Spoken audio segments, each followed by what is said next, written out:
Wow. Oh ini yang mahal ya? Iya, ini yang kemarin katanya sampai 100 juta itu. gitu. Ini female-nya aja kita jual 1 juta. Kalau kita jual anak-anak kan ini termasuk yang lumayan mahal juga. Ini sih kita bisa di angka 300 ribuan. 300 ribuan kalau yang ini udah masuk indukan, ini udah masuk size indukan. Biasanya ini kita buka harga dari 500 ribu.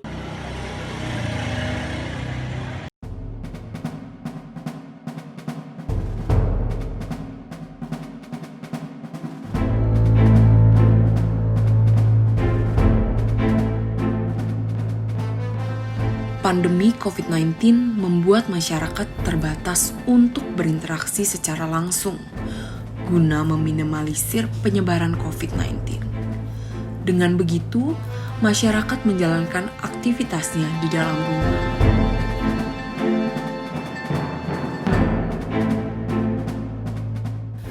Pandemi COVID-19 juga membawa dampak buruk bagi masyarakat. Salah satunya ekonomi yang tidak stabil. Sekitar 1 juta orang di PHK dari perusahaannya. Aldi bekerja di suatu perusahaan e-commerce. Namun, saat pandemi COVID-19, perusahaan tidak mampu menggaji seluruh karyawannya. Oleh karena itu, Aldi di PHK.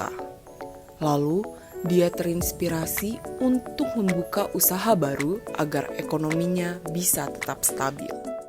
Untuk kenapa menggeluti ikan cupang sih, awalnya saya sebenarnya awal itu kerja, terus karena saya kena pengurangan, jadi saya mulai tertarik nih di dunia percupangan. Mulainya tuh awalnya saya datang ke rumah temen, terus saya ngeliat harga ikan cupang dia kok bisa sampai seharga ratusan ribu bahkan jutaan rupiah gitu. Nah dari situ saya mulai menggeluti bisnis cupang. Di sisi lain, pandemi COVID-19 juga membuat tren memelihara ikan cupang semakin meningkat. Katanya, dengan memelihara ini bisa menyegarkan mata kita di sela kesibukan aktivitas selama di rumah. Dengan begitu, ikan cupang berdampak baik pada kebutuhan pasar yang ada. Beberapa orang melihat ini sebagai peluang usaha yang menguntungkan. Kalau untuk menutupi kebutuhan keluarga, iya. Yang kedua, saya juga memang suka berbisnis gitu. Jadi untuk kedepannya juga saya juga bakalan membesar ini semua karena satu, kita juga udah ada farm juga gitu. Kalau untuk di sini untuk kiosnya aja, jadi kita ada peternaknya sendiri dan kita juga ada buat sellernya sendiri. Kita udah punya bayar tetap juga. Ada ketakutan untuk menggeluti bisnis ikan cupang ini? Kalau ketakutan sih ya bagaimana nanti dari si bayarnya sendiri. Jadi bagaimana balik lagi si bayarnya ini mematikan untuk menawar yang drastis atau tidak gitu ke ikan cupangnya. Kadang banyak bayar-bayar pun yang udah kita kasih harga spesial, yang udah kita kasih harga rendah, mereka pun masih menekan kita untuk di harga yang lebih rendah lagi gitu. Selain Aldi, ada juga Arif yang sudah hobi ternak ikan cupang sejak lama. Melalui penghasilan bisnisnya, Arif mampu membayar biaya uang kuliah sendiri. Di pandemi ini penghasilan ya lumayan lah. Kayak di angka-angka jutaan lah. Apakah menjual ikan cupang ini menguntungkan bagi kakak atau memenuhi kebutuhan keluarga mungkin? Seberapa luas sih peluang bisnis ikan cupang ini menurut kakak? Kalau untuk kebutuhan ya, kalau untuk ikan cupang ini ya dari saya sendiri bisa membantu keluarga buat bayar kuliah sendiri gitu. Bisnis yang sudah ditekuni dan dijalani sejak pandemi COVID-19 sangat membawa rezeki untuk mereka. Harga yang dijual mulai puluhan hingga jutaan rupiah.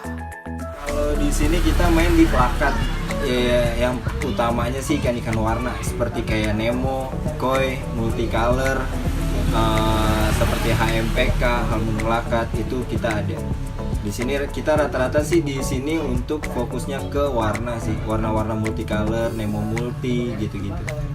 Kalau sehari itu tergantung stok kita. Kalau stok kita banyak itu 10 atau 30 ikan juga tuh keluar. Larisnya ikan cupang yang dijual oleh Arif dan Aldi. Akhirnya mereka melebarkan sayapnya ke target pasar yang lebih luas.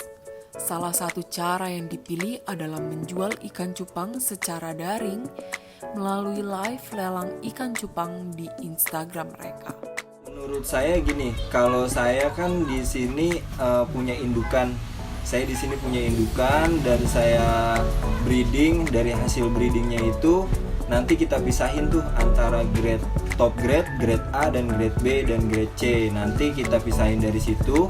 Di situ nanti baru nih kita pilihin nih mana yang bisa kita jual partai, mana yang bisa kita buat terusan untuk indukan berikutnya, mana yang bisa kita lelang. Gitu. Kalau dibilang menguntungkan, sangat banget menguntungkan di lelang cupang karena itu untuk menguntungkan kita di online juga. Jadi selain lelang ikan, kita nanti biasa kita adain giveaway kecil-kecilan lah gitu. Mengapa orang memilih untuk memelihara ikan cupang selama di rumah saat pandemi? Ya tergantung, di sini kan kita banyak buyer. Pertama kita tuh di sini sebagai petani ya, peternak gitu. Jadi yang datang pun di sini banyak. Ada yang dari penghobi, ada dari yang seller juga. Nah, seller tuh biasanya dia beli bahanan. Kita nyediain bahanan tuh bahanan yang masih umur 3 bulan. Bahanan dari grade A sampai ke top, dari grade B, grade A sampai ke top grade kita nyediain bahanannya. Biasanya seller sih nyarinya bahanan-bahanan yang baru umur di 3 bulan setengah gitu. Tapi di sini pun nggak luput dari penghobi juga suka datang ke sini untuk nyari ikan-ikan yang enak dilihat di mata untuk di rumah lah gitu. Ikan warna, biasanya sih ikan warna-warna gitu biar sambil ngehiasin warni di rumah sehari-hari gitu. Sebelum ikan cupang yang cantik itu dipajang dan siap dijual, ternyata ada proses yang harus dilalui. Kalau merawat ikan cupang yang sudah besar itu gampang sih. Jadi kayak kita merawat hewan-hewan peliharaan aja. Jadi kandang itu harus rapi. Kalau ini kan toples itu harus rapi, harus bersih. Jadi dia nggak kena penyakit sih. Kalau penyakit pada cupang itu di musim pancaroba kayak gini itu kebanyakan kuncup. Jadi buntutnya itu nggak ngebuka lebar. Terus ada juga sih yang kayak kebanyakan makan itu nanti jadinya siknas. Siknas itu sisik nanas. Jadi siknas itu kayak sisiknya itu kebuka gitu, kayak keropek. Terus dia tuh pencernaannya ini kurang bagus gitu. Jadi itulah yang menimbulkan siknas. Terus kebanyakan makan juga sih. Makanya dari segi pakannya pun juga ya harus bersih, terus harus steril juga kali ya. Iya, harus bersih, harus steril. Jadi pemilihan pakan hidupnya pun kita nggak sembarangan. Iya. Kalau untuk penghobi itu 3 hari sekali. Nah itu ganti air. Tapi kalau untuk peternak kayak gini itu di angka seminggu sekali. Tapi kita pun di sini setiap harinya mantau apakah ada ikan yang sakit atau ikan yang lagi kuncup gitu, kurang sehat. Nah itu kita nggak nunggu 5 hari, tapi kita langsung ambil tindakan langsung gitu. Nggak nunggu langsung kayak seminggu bareng yang lain, tapi untuk yang sakit, yang kuncup langsung kita pisahin, kita kuras airnya, kita kasih treatment. Ya biasanya kita penggantian air, terus kita kasih obatnya seperti kayak Blitz, itu obat biru, terus ada obat kuning juga. Dan kita pisahin dari ikan-ikan yang lainnya, biar kita satuin gitu. Nah kalau untuk makan yang udah dewasa itu kita jentik nyamuk, cacing sutra, cacing darah, sama kutu air. Kalau yang masih kecil itu paling kutu air sama infusoria. Infusoria itu lebih kecil daripada kutu air. Gimana tuh ngeliatnya tuh? Pokoknya yang namanya kutu air itu kan kecil banget. Nah itu ada yang lebih kecil daripada kutu air. hebat. Iya, tapi kan mereka banyak jadi kelihatan.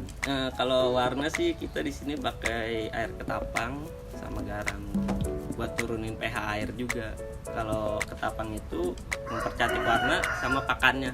Pakannya itu kalau kutu air itu warna tapi size dia enggak. Kalau cacing sutra size tapi warna lambat gitu. Nah, kalau untuk di kios ini sih untuk perawatannya sederhana aja sih, paling kita rajin ganti air. Di sini untuk pergantian air 3 hari sekali pergantian airnya. Jadi untuk pemberian pakannya pun di sini minimal 2 hari sekali, dua kali sehari, 2 kali sehari untuk pakan gitu.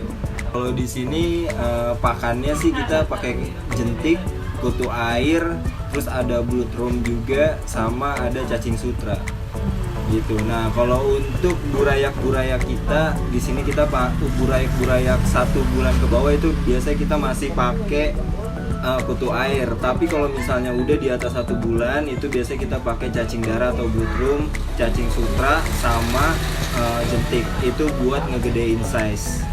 Jadi setiap pas udah panen di 3 bulan itu size-nya udah masuk semua gitu. Kalau saya sih di sini pakai bloodworm ya. Kalau saya pakai cacing darah sama kutu air kalau saya di sini. Gitu. Jadi tergantung groomingannya masing-masing sih. Groomingan tuh kayak misalnya gimana cara si breeder atau cara si seller ini merubah warna-warna ikannya sendiri dengan caranya mereka sendiri. Kalau saya sih biasanya kita taruh ember yang besar, di situ mulai kita groomingnya.